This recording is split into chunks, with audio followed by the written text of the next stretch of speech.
Hello বন্ধুরা, দেখো আমি আবার চলে এসেছি একটা নতুন ব্লগ নিয়ে। দেখো আমাদের পাড়ার পুজো হচ্ছে, দুর্গা পুজো, দক্ষিণদাড়ি ইউথ ফর। দেখো ওদের থিম হচ্ছে দহন। আমি এই ছাদে উঠেছি সন্ধ্যাবেলা, সন্ধে দিতে, তুলসী গাছে প্রদীপ দিতে উঠেছিলাম, তাই আমি একটু দেখাই।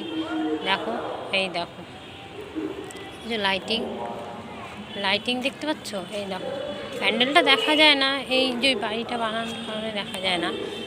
এই দেখো, এই যে প্যান্ডেলের সামনেটা, এটা ছাদ থেকে যতটা দেখা যাচ্ছে ততটাই দেখাচ্ছি। দেখো বন্ধুরা, দেখতে পাচ্ছ?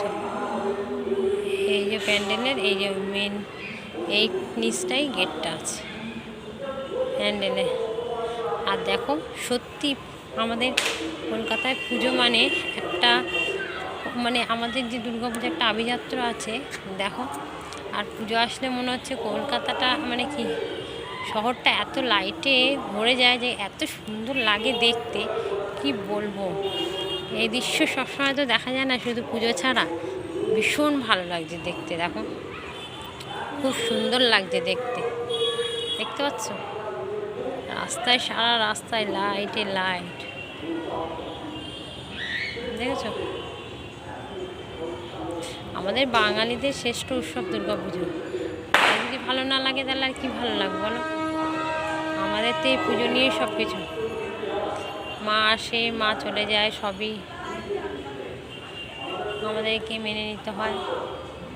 তাই মা আসছে, একটা মনের মধ্যে খুব আনন্দ, একটা ভীষণ আনন্দ, ভীষণ।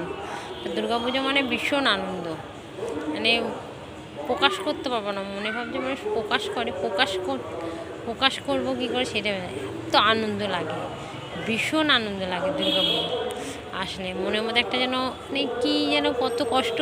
সেই দুর্গা পুজো ঘুরতে গেলে ঠাকুর মাকে দেখলেই যেন সব কষ্ট ভুলে যায়, সব সারা বছর যত কষ্ট থাকে সব মাকে দেখলেই ভুলে যায়।